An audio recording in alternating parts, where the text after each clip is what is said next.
Guys, gals, non-binary pals, today, okay, so this is going to be a little bit different of a video. We are going to be talking about someone that is kind of fitness related, but also kind of not, but it's honestly just something I've been really interested in. I've been watching a lot of content about this, and I have my own opinions on it, and I feel like we do have some sort of overlap.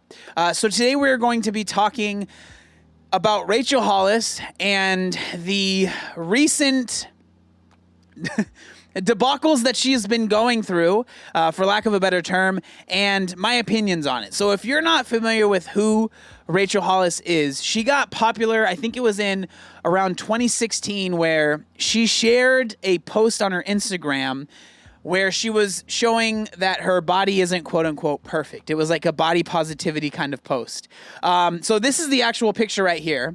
And I think it's really interesting because, again, you guys know me, like the way that I got, became popular or whatever on social media was through a very similar type of thing, right? I posted about my loose skin after losing 180 pounds. And like it was a video, hers is an Instagram post. But from there, she has really been able to turn like that one post. Obviously, it's much more than that, but that's where it started. She was able to turn that into, honestly, like an entire empire that she has been like, on top of for, since 2016. So what she kind of turned her brand into was kind of like, it's almost a meme nowadays, but back then it wasn't as much, but it was kind of like the quintessential girl boss type of thing. So it was like, do your thing. You should work hard. It was kind of like hustle culture, kind of like toxic positivity, all of these things that I think now in 2021, we're looking back and we're like, wow, those things that maybe we thought were helpful in the past, we're starting to realize, one, has been really harmful for a lot of people, and two, the people that perpetuated it, their intentions don't seem to be as pure as maybe they seemed like they were at the beginning, and that seems to be what's happened with Rachel. So the first book that Rachel released, I don't know if it's the first book, but it was the first one that became really, really popular in this space. I know she made like books and stuff before, but it wasn't about like self-help kind of stuff. But the first like self-help book that she made that got really popular was called Girl, Wash Your Face.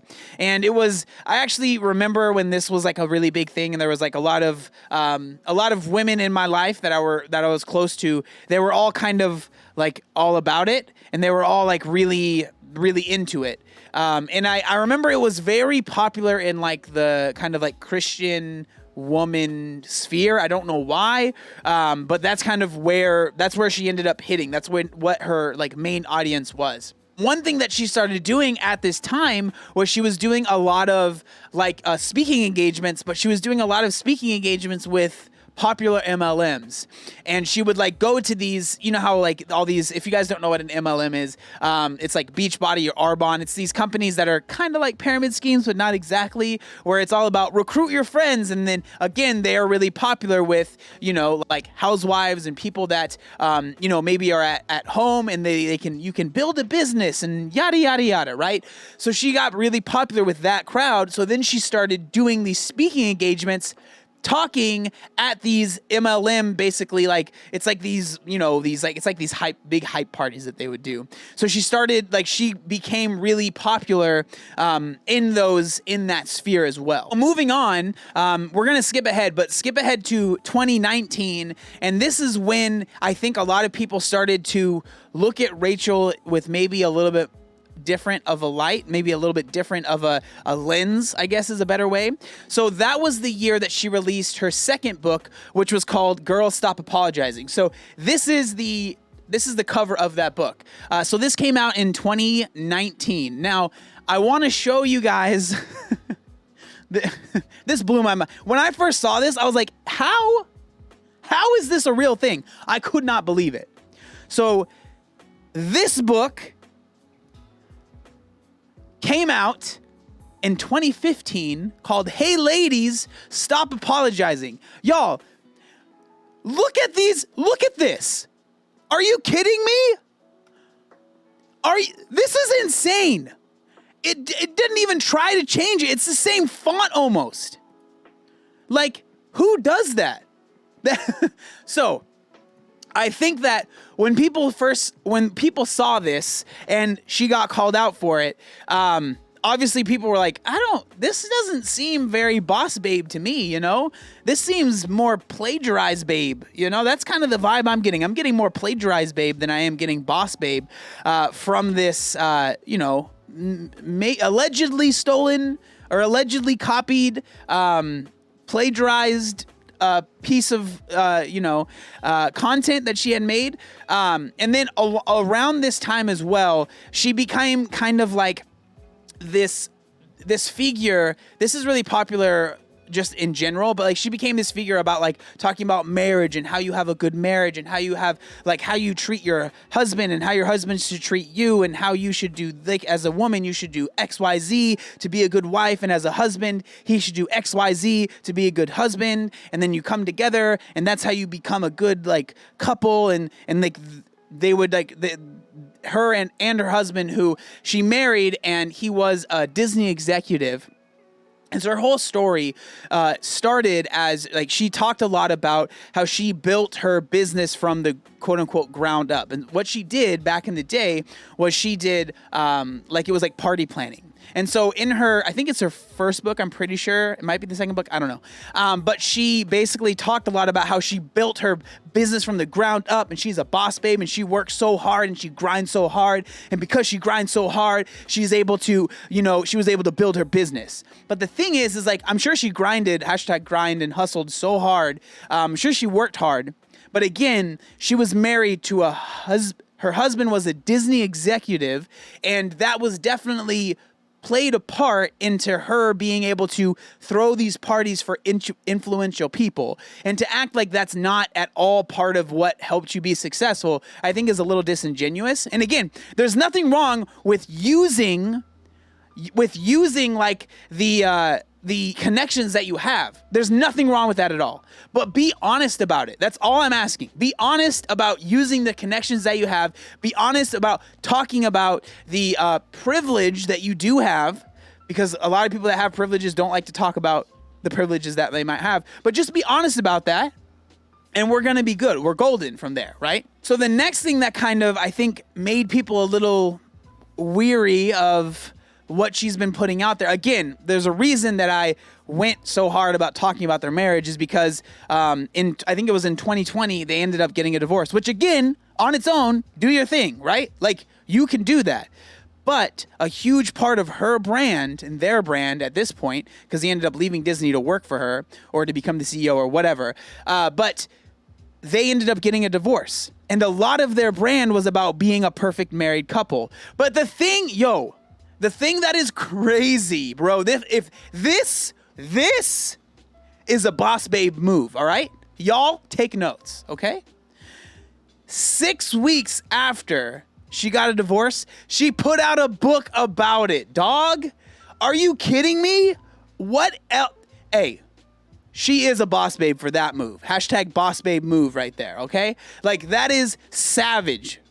And then the title of the book was Didn't See This Coming or something like that. Like, are you sure? Because maybe you started writing a book about it before it happened. I don't know. Maybe it's just me. But again, all of these things going on were making people kind of like, I don't know about this Rachel Hollis character anymore. And then the next issue that people seem to have were she released an app, because you guys know what boss babes like to do. They like to release apps. And in this app, it was called the Rise Fitness app. And so what it was $10 a month. And what it did, so you had a 7-day free trial, and then it was $10 a month. And basically you got like workouts and you got like motivation and all of this stuff.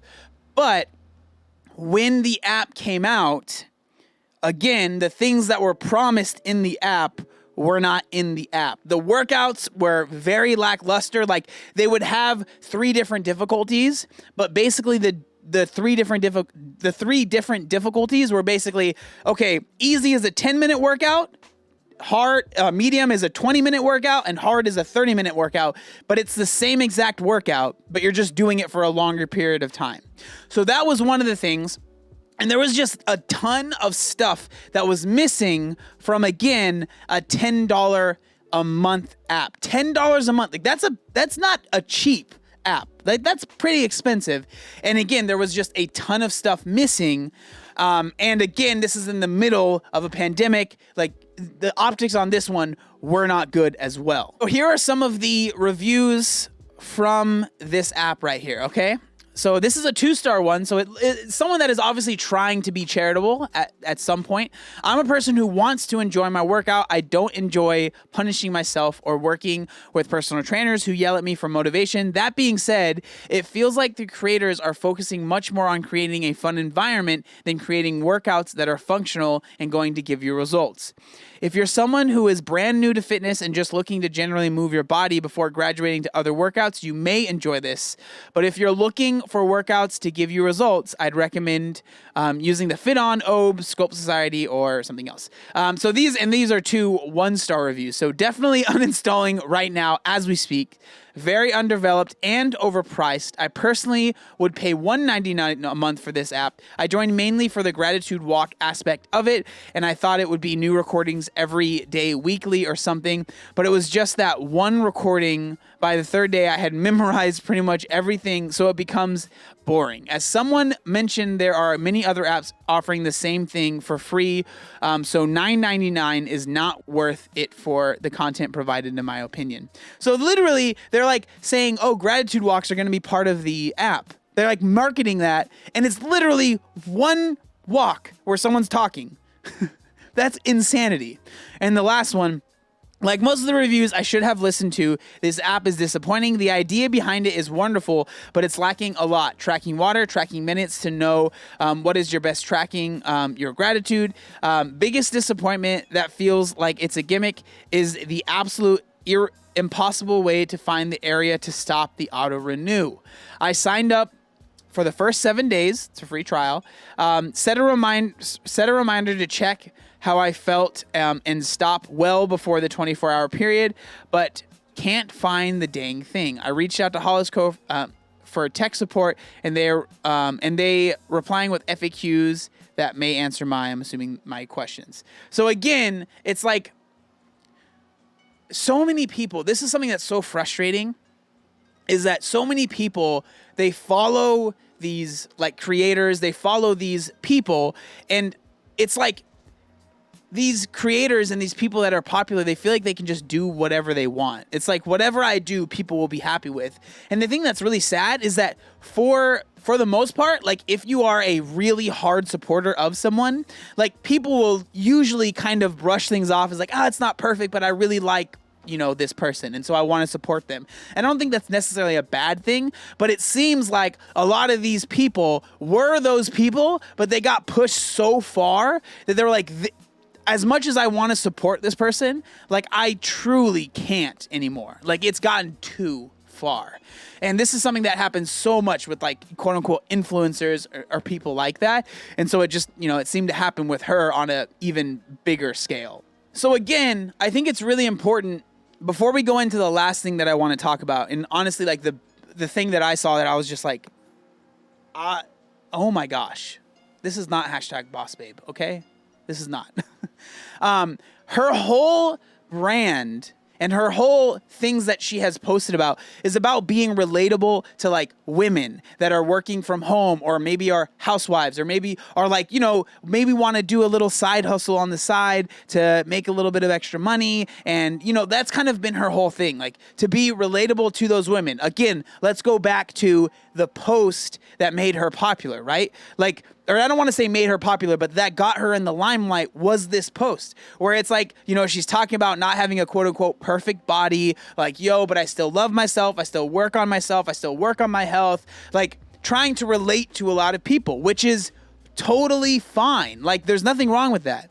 So that's been her kind of her brand for a really, really long time. Now, she went on her TikTok and made a TikTok that we're just going to play it. We're going to play the whole TikTok. And then I'm going to share my thoughts if I can make it so I don't interrupt because I can't. Here we go. Doing a live stream, and I mentioned that there's a sweet woman who comes to my house twice a week and cleans. She's my house cleaner. She cleans the toilets. Someone commented and said, "You are privileged AF." And I was like, you're right. I'm super freaking privileged, but also I worked my ass off to have the money to have someone come twice a week and clean my toilets.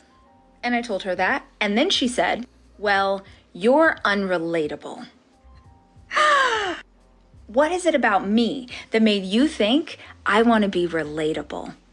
No, sis, literally everything I do in my life is to live a life that most people can't relate to. Most people won't work this hard. Most people won't get up at 4 a.m. Most people won't fail publicly again and again just to reach the top of the mountain. Literally every woman I admire in history was unrelatable. If my life is relatable to most people, I'm doing it wrong. What? Bro, yo, that's a real thing that she put out there. That's real. That's real. That is really something she made that she thought was hashtag boss babe material. No. What? Who does that? You sound like a supervillain. What is this, anime?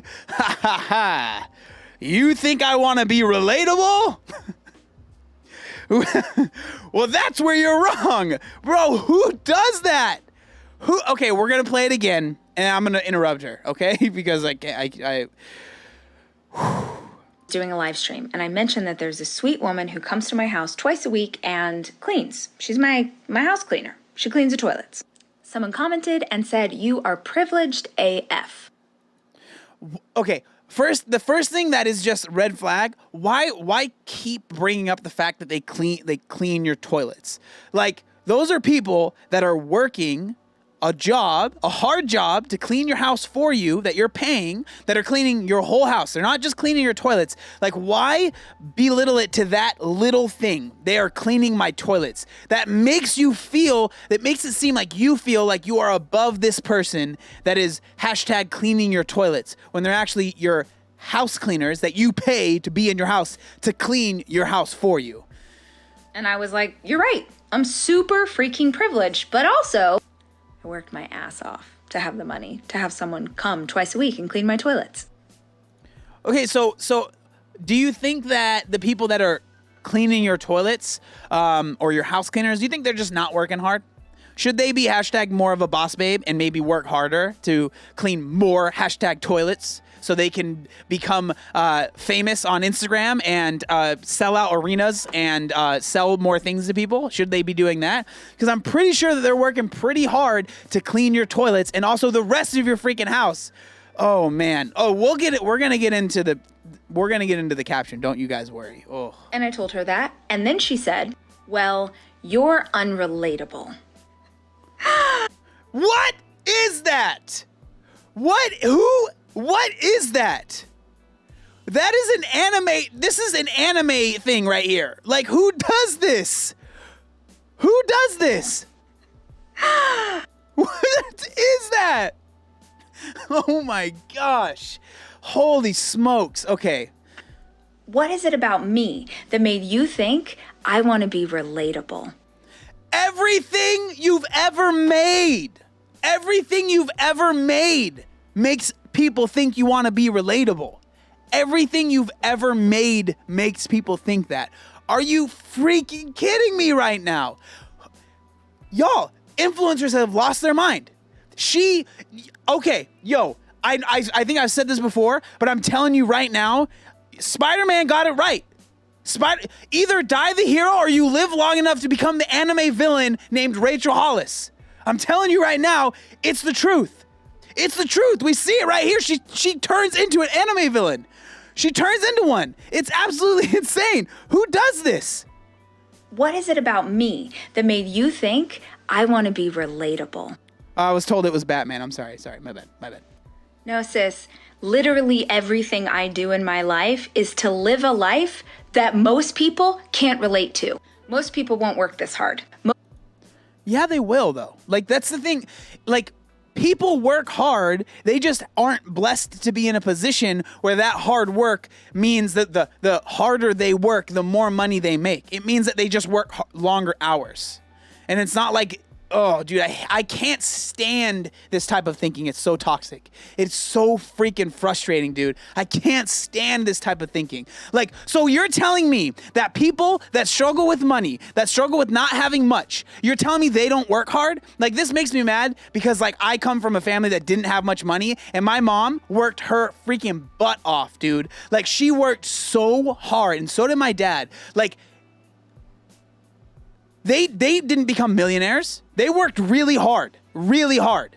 There are lots of people that work really freaking hard that aren't able to be in the position that you're in. Like, it's so crazy to me. It's not hard to just be thankful for what you have and shut your freaking mouth. It's not that hard to just shut up. Like, yo, I'm blessed. Thanks. There you go. Congratulations. You didn't freaking do this stupid stuff. Oh my gosh. Okay, I'm sorry. Let's keep going. Most people won't get up at 4 a.m.